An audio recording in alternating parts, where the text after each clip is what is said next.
بسم اللہ الرحمن الرحیم۔ السلام علیکم، کیسے ہیں آپ سب لوگ؟ میں امید کرتا ہوں آپ سب لوگ خیریت سے ہوں گے، ٹھیک ٹھاک ہوں گے۔ آج ہم ناول مداری کے ایک اور نئی ایپیسوڈ پڑھنے کے لیے جا رہے ہیں، تو شروع کرتے ہیں۔ ہاں، کسے شوٹ کرنا ہے؟ میں نے کہا میں جاتا ہوں گلی میں، فرید بھی ادھر ہی ہے ہوگا، تم گاڑی لے کر آگے نکل جاؤ، پھر گھوم کے آؤ، رب نواز کی گاڑی سے کچھ فاصلے پر اتر کے پیدل جاؤ۔ اس طرح کی گاڑی میں لیٹے ہوئے شخص کو پتہ نہ چلے کہ گولی چلانے کی ضرورت نہیں پڑی، تم اسے وہیں جام کر دو، شرافت سے بتا دو اسے کہ کھوپڑی کے وسط میں گولی گھس جائے گی۔ اگر اس نے اٹھنے کی کوشش کی، وہ جیسے لیٹا ہے لیٹا رہے، منہ سے آواز نکلے تو دوسری طرف سے کیا ہوگا؟ طائر و نفس عنصری سے پرواز کر جائے گا۔ رائٹ، اور جب تم ایسا کہو گی تو میں بھی بس ڈرائیور کی جگہ بیٹھے ہوئے منجمد بندے کو یہی حکم دوں گا، اور اس کے بعد اگر انہوں نے مزاحمت کی یا گولی چلائی، وہ اتنی آسانی سے اور خاموشی سے سرنڈر نہیں کریں گے۔ ایک آدھ بندہ مارا گیا ادھر کا یا ادھر تو مشکل ہو جائے گی، بس ڈرائیور کی ذمہ داری میں لے سکتا ہوں، اس کی آواز تک نہیں نکلے گی، مقابلے کا خیال آنے سے پہلے وہ لیٹ جائے گا۔ میں ایسا نہیں کر سکتی، یہ کام مجھے نہیں آتا، اور اب تک سیکھا بھی نہیں تم نے۔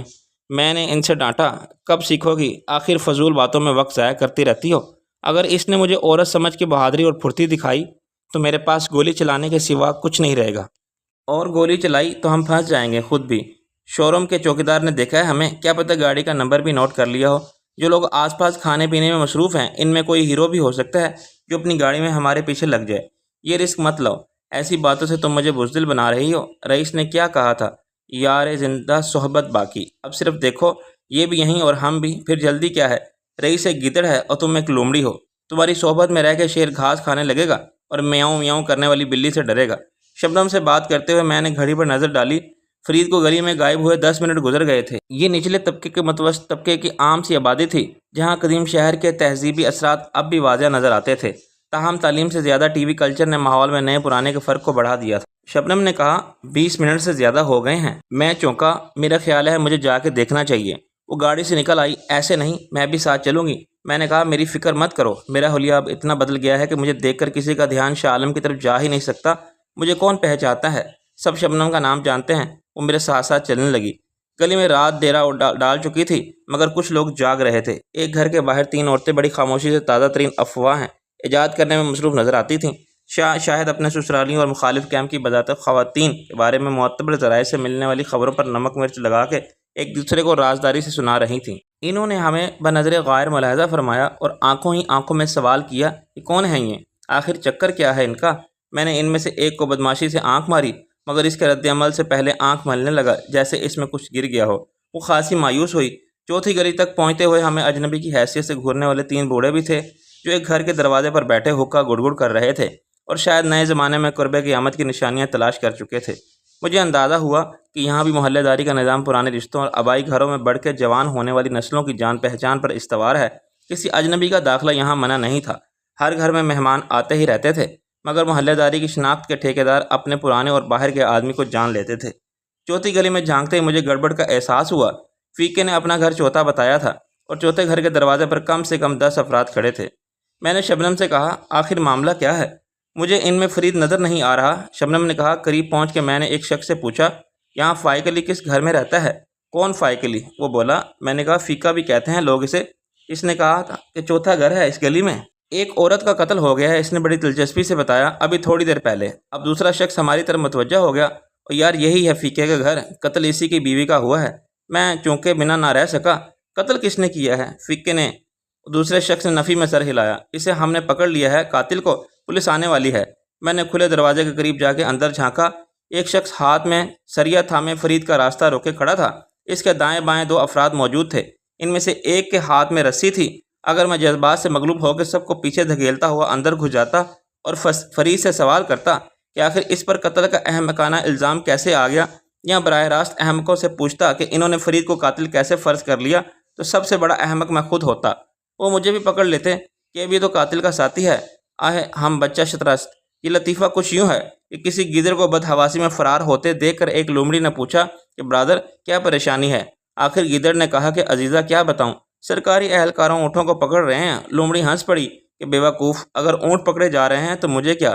گیدڑ نے کہا کہ بھائی وہ سرکاری اہلکار ہیں، ان کا کیا بھروسہ، کہہ دیں میرے بارے میں کہ یہ بھی اونٹ کا بچہ ہے۔ پھر فرید کو کسی نے کچھ پوچھے بغیر پکڑ لیا تھا اور چونکا چونکہ وہ جائے واردات پر موجود تھا اس لیے قاتل تھا یا پھر عمدہ خود قاتلوں نے حالت کی شہادت کو فرید کے خلاف کر دیا تھا اور اسے پھنسا کے خود سموک سکرین کی آڑ میں فرار ہو گئے تھے۔ سموک سکرین کو آنکھوں میں دھول جھونکنا بھی کہا جا سکتا ہے۔ ابھی تحقیق اور تفتیش کے مرحلے شروع بھی نہیں ہوئے تھے۔ فرید کو اپنی بے گناہی کا ثبوت دینے کا موقع دینے کے لیے کوئی تیار نہ تھا۔ عوامی موقف ایک ہی تھا، جو کہنا ہو تھانے جا کے کہنا۔ اسے قاتل سمجھنے والے فرید کو شک کا فائدہ دینے کے موڈ میں نہیں تھے، جو بالکل جائز بات تھی۔ قتل جیسے سنگین جرم میں مجرم نظر آنے والے کی حمایت میں بولنے کا رسک کوئی نہیں لیتا۔ میں نے شبنم کی طرف دیکھا تو وہ پیچھے کھڑی مجموعی صورتحال کا جائزہ ایک صحافی کی نظر سے لے رہی تھی۔ وہ کوئی عام لڑکی ہوتی تو بدحواس ہو کے رونا دھونا شروع کر دیتی، یا خود غرضانہ بزدلی کا مظاہرہ کرتی تو مجھے بھی کھینچ کے اپنے ساتھ لے جاتی کہ اس پھڈے میں پڑ کے خود کو مصیبت میں ڈالنے کی کیا ضرورت ہے، مگر وہ اس سے ہزار گنا خطرناک اور دشوار حالات کا سامنا کرنے کا حوصلہ رکھتی تھی۔ صرف 4 سال کی صحافتی زندگی میں اس نے اپنے کارناموں سے جو شہرت حاصل کی تھی وہ بڑے پرانے، جرات مند اور سچے سمجھے جانے والے صحافی دم برس میں نہیں کما سکتے تھے۔ حالانکہ وہ ایک نازک سی لڑکی تھی جس کی ذہانت یا حوصلے کا احساس اسے جان لینے کے بعد ہوتا تھا۔ اس پر پہلی نظر کرنے والا شبنم کے ادائے حسن سے محصور ہوئے بنا رہ نہیں سکتا تھا۔ شبنم کی طرف سے مطمئن ہو کے میں نے ایک قدم آگے بڑھایا اور قتل کے بارے میں ابتدائی معلومات فراہم کرنے والے کو پیچھے کر دیا۔ میرے دائیں بائیں ابھی 4 افراد بڑی مستقل مزاجی سے کندھے ملائے کھڑے تھے۔ 3 میرے پیچھے تھے اور 2 میرے سامنے عین دروازے کے بیچ میں تھے۔ انہوں نے اپنی طرف سے قاتل کے لیے فرار ہو کے راستے میں ایسی دیوار کھڑی کر دی تھی کہ فلمی سچویشن ہوتی تو قاتل ان کی لاش پر سے ہی گزر کے باہر جا سکتا تھا۔ میں نے آگے راستہ بنانے کی کوشش کی تو ایک گھٹے ہوئے سر والے نے مجھے روکا۔ کدھر گھستے جا رہے ہو صوفی صاحب؟ دروازے میں پھنسے ہوئے دوسرے شخص نے کہا۔ آگے کوئی میلہ لگا ہوا ہے۔ میں نے اسے کچھ دیر گھورا۔ میلہ دیکھ کے آیا ہوں میں، یہاں قتل ہوا ہے، کوئی مجرا تو نہیں ہو رہا؟ کیوں کھڑے ہیں یہاں اتنے لوگ اور تم دونوں دروازے کے 2 پٹ بنے کیوں کھڑے ہو؟ میرے سخت گراہٹ جیسے لہجے سے متاثر ہو کے 3-4 لوگ فوراً کھسک گئے۔ گھٹے ہوئے سر والے نے دوسرے ساتھی کو دیکھا اور پھر راستہ چھوڑ دیا۔ غالباً میرے لہجے سے انہیں یہ اندیشہ لاحق ہو گیا تھا کہ میں سادہ لباس میں کوئی پولیس والا ہوں۔ داڑھی والے پولیس فورس میں نظر کیوں نہیں آتے یا اتنے کم کیوں ہوتے ہیں کہ ان کا وجود محسوس نہیں ہوتا؟ ایک بار یہ سوال میں نے ایک پرانے پاپی سے کیا تھا جس کی عمر کا زیادہ حصہ تھانے کچہری یا جیل میں بسر ہوا تھا، تو اس نے زندگی کے تجربات کا نچوڑ یوں پیش کیا تھا کہ جو کچھ پولیس والے کرتے ہیں اس کے بعد شروع اور سنت رسول پر عمل کرنا انہیں لا حاصل لگتا ہے۔ واللہ عالم والثواب۔ کمرے کے اندر موجود افراد اس کوشش میں ناکام ہو چکے تھے کہ فرید کو پولیس کے آنے سے پہلے رسی سے باندھ کے ڈال دیں۔ اس طرح وہ صرف قانون کی مدد کرنے والے فرشناس شہری ہی نہ کہلاتے، جاں باز اور بہادر بھی مشہور ہو جاتے۔ کہ انہوں نے ایک مسلح خونی کا مقابلہ کر کے اسے پکڑ لیا، یہ سوچے بغیر کہ جس پر خون سوار ہوا ہو وہ اس کے ہاتھ میں ریوالور بھی ہو، وہ راستہ روکنے والوں کو بھی لمبا لٹا دیتا۔ فی زمانہ ایسے لوگ نایاب ہیں اور کہیں نظر آئیں تو بے وقوف کہلاتے ہیں۔ میں نے دروازے میں رک کے کہا، کون ہے یہ شخص اور یہ عورت کون ہے، اس کی بیوی؟ فرید سمجھ گیا کہ میں ایک اجنبی رہنا چاہتا ہوں۔ اس نے غرا کے کہا، ایک اور خدائی فوجداز آ گیا، کیا پاگل رہتے ہیں اس گلی میں سارے؟ جو شخص سریا اٹھائے کھڑا تھا ہکلا کے بولا، اوئے میں سر پھاڑ دوں گا تیرا، پاگل دے پتر۔ میں نے دھاڑ کے کہا، بند کرو یہ بکواس، لاؤ میرے حوالے کرو یہ ریوالور۔ فرید نے کچھ تذبذب کا مظاہرہ کیا، کیوں، تم کون ہو؟ میں کہہ چکا ہوں کہ پولیس کے سوا میں کسی سے بات نہیں کروں گا۔ میں نے کہا، میں FIA کا اسسٹنٹ ڈائریکٹر ہوں، عسکر کدوائی۔ فرید نے جیسے سکون کا سانس لیا، خدا کا شکر ہے کدوائی صاحب، میں خود بھی پولیس میں ہوں، سب انسپکٹر فرید عباسی۔ میں نے سوچ کے کہا، فرید عباسی، تمہارا نام تو سنا ہوا ہے، تم وہی تو نہیں ہو؟ ہاں مجھے یاد آ گیا، تم نوادرات کی چوری کے کیس میں SP حامد علی کے ساتھ تھے۔ Right sir. بدقسمتی سے اس وقت میرے پاس نہ شناختی کارڈ تھا نہ موبائل فون، میں ایک بندے کی تلاش میں یہاں آیا تھا، وردی بھی نہیں پہن رکھی تھی۔ ان بے وقوفوں نے پکڑ لیا مجھے، ایک نہیں سنی میری، وہ جیسے موقع ملتا ہی پھٹ پڑا۔ فرید کو رسی سے باندھنے کی کوشش کرنے والے اور سریا مار کے سر پھاڑنے کی دھمکی دینے والا اور فرید کی راہ میں دیوار بن کے کھڑے ہوئے سب لوگ پریشانی اور بدحواسی میں مبتلا نظر آنے لگے۔ اتنی ہمت کسی میں نہ تھی کہ مجھ سے میری شناخت مانگتا۔ عام خیال یہی ہے کہ خفیہ پولیس اور FIA جیسے تفتیشی اداروں کے لوگ کوئی وردی نہیں پہنتے اور حلیے سے بھی دھوکہ دیتے ہیں۔ رسی والا نے سب سے پہلے اپنی غلطی تسلیم کی، اور سر جی آپ نے ہمیں پہلے ہی بتا دینا تھا۔ میں نے بتانے کی کوشش کی تھی مگر تم بنے ہوئے تھے ہیرو۔ پھر حقلے نے سریا پھینک کے گویا ہتھیار ڈال دیے۔ جناب علی، میں کیا لگا رکھی ہے؟ میں نے کہا، تم آدمی ہو یا بکری؟ میں بعد میں آیا تھا، سریے والا بولا، جب یہ قاتل کو پکڑ چکے تھے، مجھے کیا پتا؟ میں نے کہا، اوکے اب آرام سے سب بتاؤ مجھے، یہ کیا معاملہ ہے؟ یہ عورت کون ہے اور تم یہاں کیا کر رہے ہو؟ میں اس عورت کو نہیں جانتا، میں یہاں کسی سے ملنے آیا تھا۔ اس کا نام فائق علی ہے مگر فیقہ کہتے ہیں سب۔ یہ بیوی ہے فیقے کی، حقلہ بولے میں رہتا ہوں۔ ساتھ والے گھر میں گولی کی آواز سن کے آیا تھا۔ اس وقت یہ ریوالور لیے کھڑا تھا۔ فرید نے کہا، میں نے پہلے باہر سے فیقے کو آواز دی، پھر دروازہ بجایا اور جواب کوئی نہیں ملا تو اندر آ گیا۔ اس وقت بھی یہ عورت یہاں پڑی تھی اس طرح۔ میرا خیال ہے کہ اس کو مرے ہوئے دیر ہو چکی ہے۔ میں نے فرید کے خیال کی تائید کی۔ ایسا ہی لگتا ہے، اس کا جسم ٹھنڈا ہو کے اکڑ چکا ہے۔ پھر وہ گولی کس نے چلائی تھی؟ حقلا بولا، جب میں اندر آیا تو کوئی شخص فرار ہو رہا تھا۔ وہ ادھر پیچھے صحن کی طرف سے دیوار پر چڑھ چکا تھا۔ میں نے اسے کہا رک جاؤ تو اس نے میری طرف نشانہ لے کر گولی چلا دی۔ میں بال بال بچ گیا۔ وہ کون تھا، فیقہ یا کوئی اور؟ میں نے پوچھا۔ فرید نے نفی میں سر ہلایا۔ وہ فیقہ نہیں تھا۔ جب میں اس کے پیچھے دوڑا اور اسے پکڑنے کی کوشش کی تو اس نے ریوالور سے میرا نشانہ لیا، مگر وہ آخری گولی چلا چکا تھا۔ میں نے اس کی ٹانگ پکڑ لی تھی، مگر اس نے ریوالور اور میرے ہاتھ پر مارا اور ٹانگ چھڑا کے بھاگ گیا۔ میرے ہاتھ پر سخت چوٹ آئی ہے، لیکن میں نے اس کا پیچھا نہیں چھوڑا۔ میں دیوار پر چڑھ کر اس کو پکڑنا چاہتا تھا، مگر اس نے چھت پر سے ریوالور مجھے کھینچ مارا۔ ریوالور میرے سر میں لگا۔ میں چکرا کر پھر صحن میں گر گیا۔ وہ موقع پا کے نکل گیا۔ میں سنبھل کے اٹھا اور ریوالور بھی اٹھا لیا جو میرے پاس پڑا تھا۔ اتنی دیر میں یہ لوگ آ گئے۔ میں نے سوچ کے کہا کہ یہ تو معاملہ ہے، خیر کسی کے تھانے میں اطلاع دی ہے۔ باہر کھڑے ہوئے ایک شخص نے چلا کے کسی سے پوچھا، اوے کون گیا تھا پولیس کو بلانے؟ دوسرے نے اس کے قریب سے کہا، اپنے قریشی صاحب کے گھر کا فون تو خراب ہے، حسب معمول۔ کیا حسب معمول؟ وہ غالباً خود قریشی صاحب ہی تھے جو اس بات سے خفا نظر آتے تھے، جب کسی کو ضرورت پڑتی ہے آپ کا فون خراب ہو جاتا ہے۔ الزام عائد کرنے والے نے بے خونی سے کہا، یہ غلط ہے، مجھے بدنام کرتے ہیں لوگ بلا وجہ۔ قریشی صاحب نے احتجاجاً روانگی اختیار کرنا بہتر سمجھا۔ اور یار ویسے ہی تھانے والے فون کدھر سنتے ہیں، ریسیور اٹھا کر رکھ دیتے ہیں ایک طرف، اس لیے اپنے بٹ صاحب خود گئے ہیں گاڑی لے کے۔ باہر اب صرف 3 افراد رہ گئے تھے۔ جو اندر تھے وہ بھی صورتحال کے بدل جانے سے پریشان نظر آتے تھے۔ جسے انہوں نے قاتل سمجھتے ہوئے جان کی بازی لگا کے پکڑ لیا تھا وہ خود پولیس والا تھا۔ اب ان کی حیثیت صرف ایک گواہ جیسی ہو گئی تھی اور تھانے جا کے گواہی کے چکر میں خوار ہونے سے بچنے کے لیے کسی بہانے کی تلاش میں تھے۔ میں خود بھی پولیس کے آنے سے پہلے نکل جانا چاہتا تھا، مگر ہمارا غیر ذمہ دارانہ انداز میں جائے واردات سے ایک ساتھ رخصت ہونا شکوک پیدا کر سکتا تھا۔ میں نے اپنا اعتبار قائم کر لیا تھا اور فرید کی پوزیشن بھی میری ڈرامائی مداخلت سے کلیئر ہو چکی تھی۔ اب یہ ضروری تھا کہ ہم ہوشیاری سے باری باری جائیں اور ایسے جائیں کہ دیکھنے والے دیکھتے رہ جائیں۔ میں نے کہا، اس عورت کو مارنے کے بعد یہاں لا کے ڈال دیا گیا ہے، کیا نام بتایا تھا تم نے اس کے شوہر کا؟ میں یقین کے ساتھ نہیں کہہ سکتا کہ یہ فائق علی کی بیوی ہے۔ میں فائق علی کو جانتا ہوں، فرید بولا۔ جسے تم نے فرار ہوتے دیکھا وہ فائق علی نہیں تھا؟ فرید نے نفی میں سر ہلایا۔ میں نے پہلے کبھی نہیں دیکھا۔ کیا پچھلی طرف سے فرار ہونے کا راستہ نہیں تھا؟ گلی نہیں ہے پیچھے؟ فرید نے کہا، دروازہ بند ہے مگر وہ مقفل تھا، اگر میں نہ آتا تو وہ اسی طرف سے نکل جاتا جدھر سے آیا تھا۔ میں نے کہا، غالباً لاش ڈالنے، مگر وہ اکیلا نہیں ہو سکتا، یہ دبلی پتلی عورت ہے، زیادہ وزن نہیں ہوگا، فرید بولا۔ میں نے کہا، پھر بھی کسی نے دیکھا ہوگا، لاش کوئی ہاتھوں پر اٹھائے یا کندھے پر ڈال کے نہیں لا سکتا، گاڑی گلی میں نہیں آ سکتی، وہ شاید چادر میں لپیٹ کر لایا تھا۔ فرید نے ایک بیڈ پر الگ رکھی ہوئی چادر کی طرف اشارہ کیا۔ پھر چادر میں لپٹا ہوا کیوں نہیں چھوڑا گیا؟ خیر پولیس کرتی رہے گی یہ تفتیش۔ تمہارا یہ جاننے والا فائق علی کون ہے؟ ڈرائیور ہے ملک رب نواز کا۔ کون ملک رب نواز؟ وہ ممبر صوبائی اسمبلی۔ اس کی بیوی کو ملک نے اٹھوا لیا تھا، لیکن وہ ملک کے خلاف رپورٹ لکھوانے سے ڈرتا تھا۔ میں بھی اسے یہی سمجھانے آیا تھا کہ قانون اس کی کوئی مدد نہیں کرے گا۔ رسی والے نے افسوس سے سر ہلایا۔ آپ بھی ایسا کہتے ہو جی؟ میں نے کہا، ہم سمجھتے ہیں تجربہ ہے ہمارا، ملک جیسے لوگوں کی طاقت کے سامنے ہمارے اختیارات کی کوئی حیثیت نہیں۔ عقل نے بڑے دکھ سے کہا، غریب پھر کیا کرے، کس کے پاس جائے فریاد لے کے؟ کیا فائق علی نے بلایا تھا تمہیں یہاں؟ میں نے کہا، ہاں، اس نے کہا تھا کہ وہ ملنا چاہتا ہے مجھ سے۔ میرا خیال ہے کہ ملک رب نواز کے ڈر سے وہ خود بھی گھر سے چلا گیا۔ کہاں چلا گیا؟ فرید بولا، اس کی گلی کے آخر میں اس کا سسرال ہے، میرا خیال ہے کہ میں وہیں دیکھ لوں۔ میں نے باہر دیکھا، شبنم جو چند منٹ پہلے تک موجود تھی خاموشی سے غائب ہو گئی تھی۔ فرید بڑے اطمینان سے گیا اور جاتے ہوئے ریوالور مجھے دے گیا۔ میں نے اسے ایک رومی اخبار میں لپیٹ کر لاش کے قریب رکھ دیا۔ عقلے نے کہا، سر جی میں جاؤں؟ ماں میرا انتظار کر رہی ہوگی۔ میں نے کہا، اسے انتظار کرنے دو، تمہاری گواہی ضروری ہے۔ میں نے تو کچھ نہیں دیکھا جی، اس شخص نے پریشانی سے کہا جو اپنے ہاتھ میں سریا لیے کھڑا تھا۔ تم بھی چشمدید گواہ ہو؟ میں نے کہا، او جی میں کیسے چشمدید گواہ ہو گیا جناب علی؟ میں نے تو نہیں دیکھا اس بندے کو فرار ہوتے، مگر فائر کی آواز پر تم ہی سب سے پہلے پہنچے تھے۔ تم ساتھ والے گھر میں رہتے ہو نا؟ وہ شخص تمہاری چھت پر چڑھ کے فرار ہو گیا ہوگا، یا تمہارے گھر کی چھت کے ساتھ جو چھت ملتی ہے۔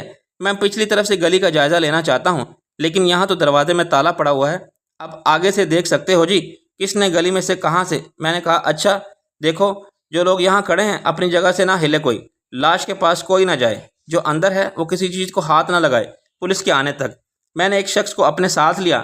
تم پچھلی گلی کا راستہ بتاؤ۔ وہ میرے آگے چلتا لگا، میں نے اسے پوچھا، یہ فقہ کیسا بندہ ہے؟ کب سے رہتا ہے یہاں؟ 2 سال سے دیکھ رہا ہوں جی، کرایہ دار ہے۔ محلے میں کسی سے زیادہ ملنا نہیں تھا اس کا، کسی کو شکایت بھی نہیں تھی اس سے۔ اور اس کی بیوی، وہ جی اس کے بارے میں مجھے زیادہ نہیں پتہ، اس کے لہجے میں اندازہ ہوتا تھا کہ وہ کچھ بتانا نہیں چاہتا۔ چلو تھوڑا بہت ہی بتا دو۔ میں کیا بتاؤں جی، عورتوں کی باتیں ہیں۔ میری بیوی نے سنا تھا کسی سے، کوئی شریف عورت نہیں تھی۔ رب جانے سچ کیا ہے، عورت کو خراب کرتا ہے مرد۔ ادھر سے راستہ ہے جناب علی۔ میں نے کہا تم یہاں ٹھہرو، اب اس طرف گلی سے کسی کو مت جانے دینا، یہ حکم ہے میرا۔ جی جناب علی، وہ سمجھے بغیر بولا۔ میں گلی میں الٹے ہاتھ گھوم کے پیچھے والے نسبتاً تنگ گلی میں داخل ہوا اور سیدھا چلتا گیا۔ شامت اعمال یا حد سے بڑی ہوئی خود اعتمادی کے باعث ہم ایک نظر نہ آنے والے جال میں گرفتار ہو گئے تھے۔ غالب کی زبان میں دم اہم رنگ زمین کا احساس ہمیں اس میں پھنس جانے کے بعد ہوا تھا۔ یہ ایک اچھا سبق تھا کہ سوچ سمجھ کے منصوبہ بندی کیے بغیر اور مخالف امکانات کو ذہن میں رکھے بغیر کوئی قدم اٹھانا کس حد تک خطرناک صورتحال کو جنم دے سکتا ہے، خصوصاً دشمنی کے اس کھیل میں جہاں حریف ملک رب نواز جیسا عیار اور بے ضمیر شخص ہو۔ ویسے بھی عقل مندوں نے کہا ہے کہ دشمن کو کبھی بے وقوف یا کمزور نہیں سمجھنا چاہیے۔ پیچھے والی گلی کے آخر میں وہی نسبتاً کشادہ گلی تھی جس کے بعد سڑک تھی۔ پہلے فیقہ، پھر اس کے پیچھے فرید، اور 20 منٹ بعد فرید کے پیچھے ہم ایک ہی راستے پر چل کے اس گھر تک گئے جہاں اپنے ناکردہ گناہ کی سزا پانے والی ایک مظلوم عورت کی لاش پڑی تھی۔ اسے شکار کے لیے چارے کے طور پر استعمال کیا گیا تھا۔ یہ الگ بات تھی کہ شکار جال میں گرفتار ہو کے نکل گیا میں۔ شکاری کو یقیناً اپنے مقصد میں توقع سے بڑھ کر کامیابی حاصل ہوئی تھی۔ ملک رب نواز کو یقین ہو گیا کہ فیقہ اپنی بیوی سے ملنے گھر ضرور جائے گا، مگر اسے یہ امید نہیں ہوگی کہ اس کے پیچھے پیچھے کچھ لوگ اور بھی آئیں گے۔ ابھی تک ملک رب نواز سے میرا تعارف کسی پرانے حوالے سے نہیں ہوا تھا، ورنہ وہ مجھے بھی پہچان جاتا اور شاید مجھ سے رئیس کے بارے میں پوچھتا۔ یہ پوچھتا کہ میرے اب بھی نیلم سے مراسم ہیں یا نہیں۔ 8-9 سال پہلے کی بات وہ بھول نہیں سکتا۔ اس کا اور میرا صرف ایک بار چند لمحوں کے لیے آمنا سامنا ہوا تھا، پھر میں فرار ہو گیا تھا۔ لیکن میری صورت کے علاوہ میرا حلیہ اتنا بدلا ہوا تھا کہ ملک رب نواز کا ذہن ناصر عظیم کی طرف جا ہی نہیں سکتا تھا۔ فرید عباسی کا نام بھی اس کے لیے اجنبی ہوگا، مگر شبنم کا نام وہ ٹیلی فون پر ہونے والی ایک گفتگو کے بعد ان افراد میں شامل کر چکا ہوگا جو آگے چل کے کسی مرحلے پر خطرناک ثابت ہو سکتے تھے۔ سمجھ میں نہ آنے والی بات صرف ایک تھی کہ ملک رب نواز کا مقصد اگر فیقے کو اپنی بیوی کے قتل کے الزام میں پکڑوانا تھا تو پولیس یہاں پہلے سے موجود کیوں نہیں تھی، اور اگر اس کے آدمی فیقے کو اٹھا کے لے گئے تھے تو پھر انہوں نے اس کی بیوی کی لاش لا کے یہاں ڈالنے کا تکلف بھی کیوں کیا تھا؟ وہ لاش کو کہیں بھی پھینک سکتے تھے، دریا میں یا کسی ویرانے میں۔ ملک رب نواز کے پاس لاش کو ٹھکانے لگانے والے ماہرین کی کیا کمی ہے؟ اس کے ذاتی کردار کے بارے میں عمومی تاثر کے قطع نظر مجھے فیقے کی بیوی کا یوں مارے جانے کا افسوس تھا۔ کسی بھی عورت کے لیے عزت کی قیمت اپنی جان سے زیادہ ہوتی ہے، مگر جو عزت کو ذاتی پراپرٹی کی طرح سمجھتی ہو جسے بیچا اور خریدا جا سکے، اس کے لیے زندگی ایسے گنوانے کے لیے نہیں ہوتی۔ شاید اسے پتہ ہی نہیں ہوگا کہ اسے کس جرم کی سزا دی گئی ہے۔ اس کا فیقے کے معاملات سے کوئی تعلق ہی نہیں ہوگا۔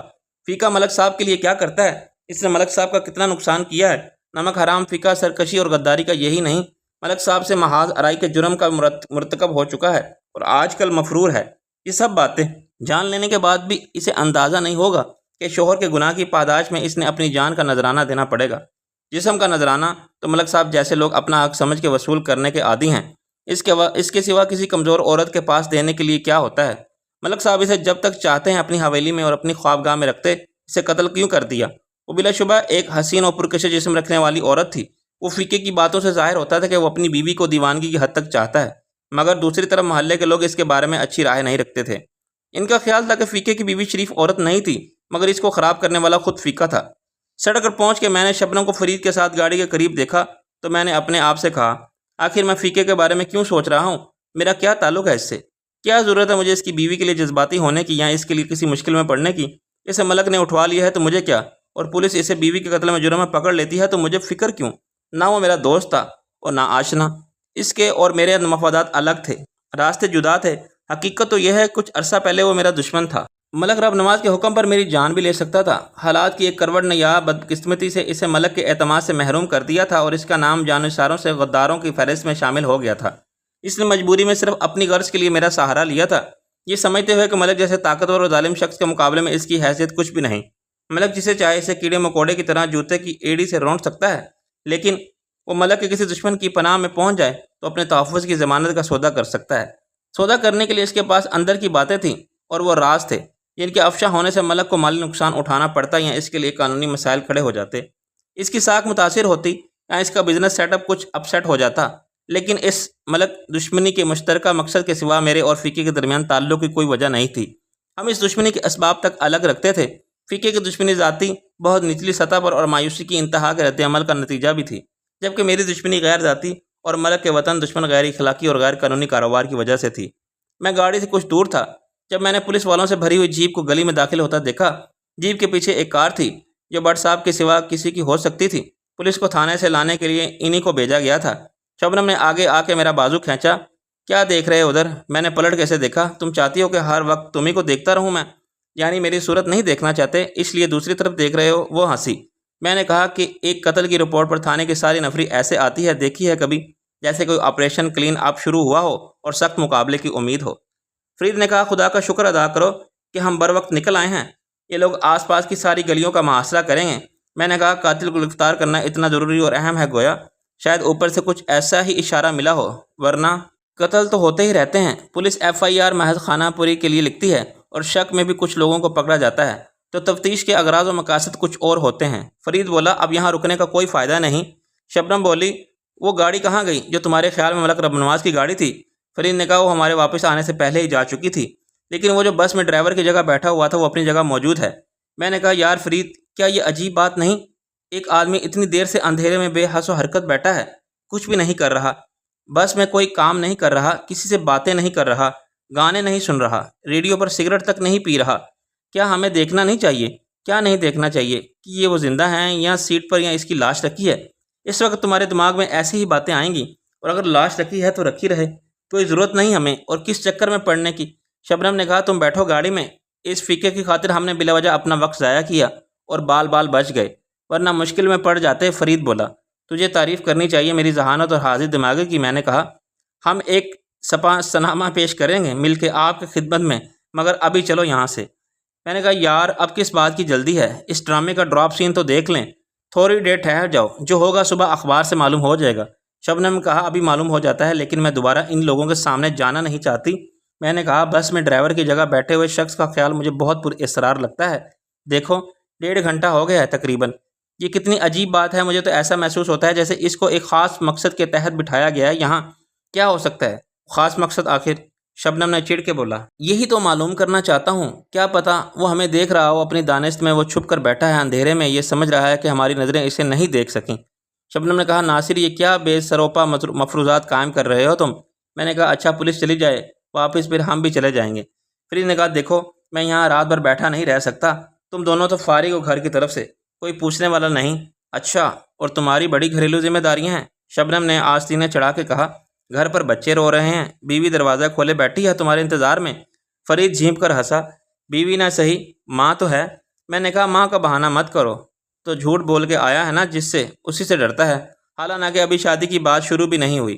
فرید نے برہمی سے کہا ہاں ڈرتا ہوں اس سے اور شادی کے بعد بھی ڈروں گا، تم کرتے رہو اپنی بکواس، میں جا رہا ہوں۔ خواہ خواہ جھوٹ بول کے آیا تھا کہ دوست کے ابا کے جنازے میں جا رہا ہوں، میرا اپنا جنازہ نہ اٹھ جائے کہیں۔ میں نے کہا میرا ایک بار اٹھ چکا ہے، بڑی دھوم دھام سے، رکشی کو بھی معلوم ہے۔